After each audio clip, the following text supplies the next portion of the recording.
One, two, three, four. Yo, ada yang baru lagi nih, iya kan? Oke, di awal chapter kali ini kita diperlihatkan kelanjutan dari chapter kemarin, dimana di akhir chapter kemarin kita diperlihatkan Tantan Zhang yang sedang membawa Aoze di alam baka.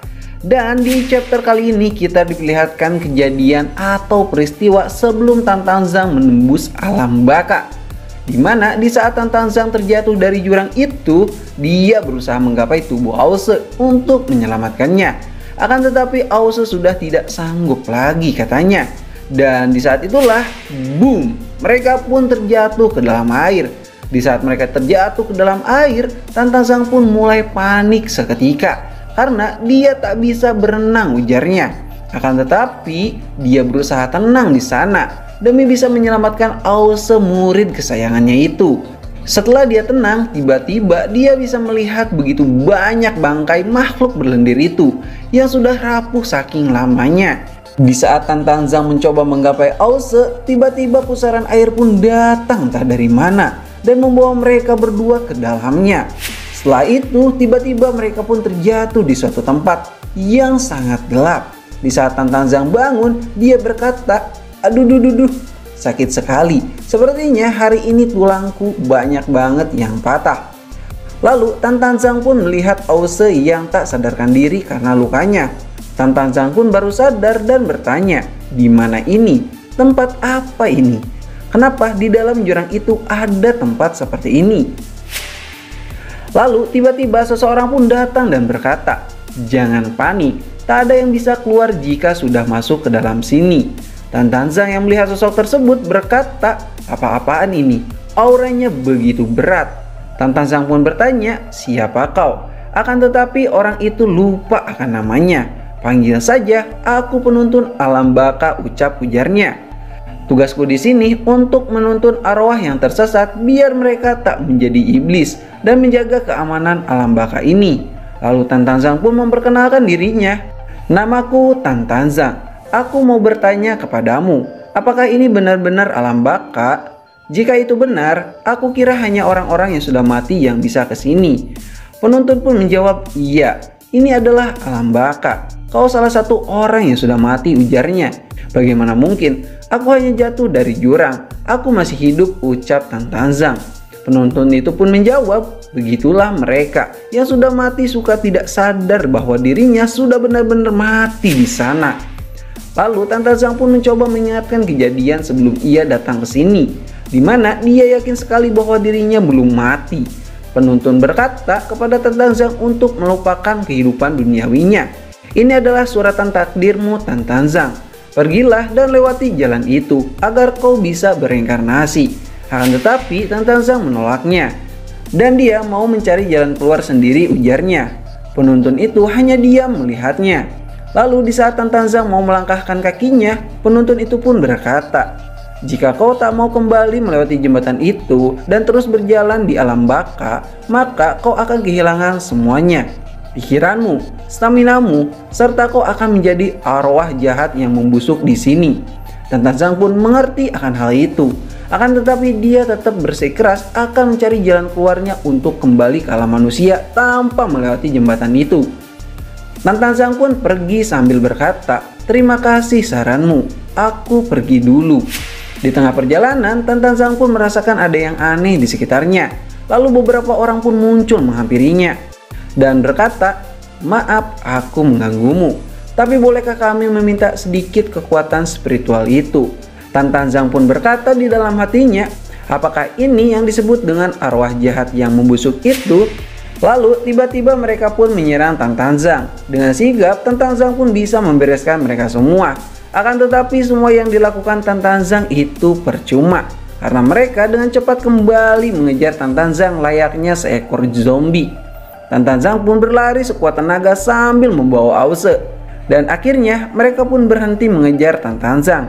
Lalu Tantan Zhang pun terus-menerus membawa Aoze. Entah berapa lama Tantan Zhang berada di alam baka sana. Tantan Zhang yang menyadari kalau kekuatannya sudah menghilang dan pikirannya sudah mulai memudar, mencoba untuk bertapa agar dia bisa lebih fokus dan lebih lama bertahan di alam baka ini. Beberapa saat kemudian, Tan Tanzang pun melihat Ause yang sudah terbangun. Dia berkata, "Akhirnya kau bangun juga, Ause." "Apa-apaan ini semua?" ucap Ause. Tan Tanzang menjelaskan, "Tanganmu itu terputus oleh Dewa Naga kuno. Lalu kita terjatuh ke dalam jurang dan berakhir di sini di alam baka. Akan tetapi, kau tak perlu khawatir. Aku akan mencari jalan keluar untuk kita kembali ke alam manusia."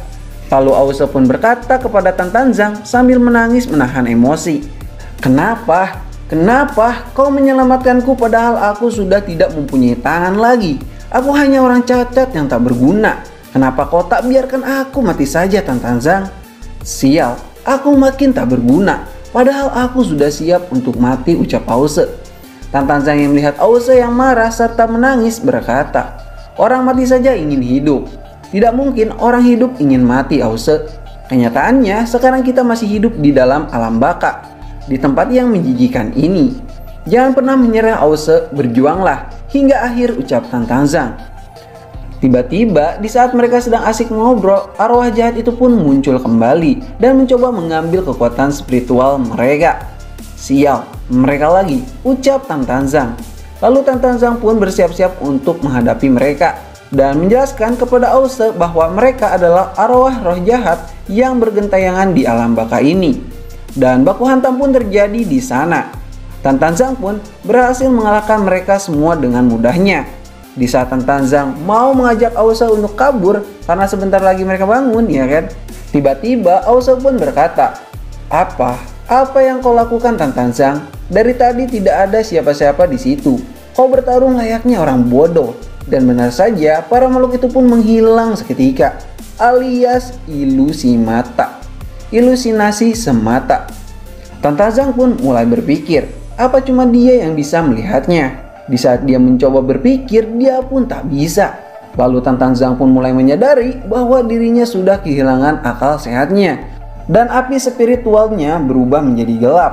Ause yang tak tahu apa-apa bertanya, "Kenapa kau, Tan Tanzang? Ada apa denganmu yang sebenarnya?" Tiba-tiba di saat Tan Tanzang melihat Ause, dia melihat Ause menginginkan api spiritnya. Akan tetapi pada nyatanya Ause tak melakukan apapun. Lalu tiba-tiba Tan Tanzang pun menyerang Ause begitu saja dan berkata, "Kau tak akan mendapatkan api spiritku, Ause." Mereka pun melakukan baku hantam di sana. Ause yang baru siuman dan tak tahu apa yang terjadi sempat beberapa kali mendapatkan pukulan telak di tubuhnya. Ause pun marah karena perlakuan Tan Tanzang yang terus-menerus menyerangnya. Ause berkata, "Berani-beraninya kau, Tan Tanzang, kau pikir aku takut padamu?" Dan Tan Tanzang pun berkata, "Ause, kau sudah menjadi aura jahat. Sayang sekali, aku akan memusnahkanmu."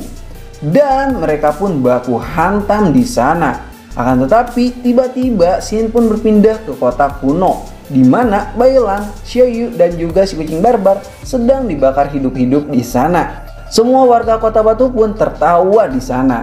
Akhirnya, "Welcome to the Batu Join Family," ucap Gubernur Budong itu. Di saat mereka kesenangan, tiba-tiba atas tungku pun terbuka. Dan di sanalah Bai Lang, Xiao Yu dan juga si kucing barbar berhasil keluar dari tempat itu.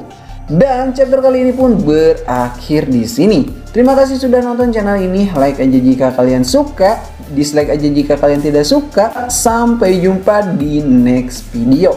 Bye bye.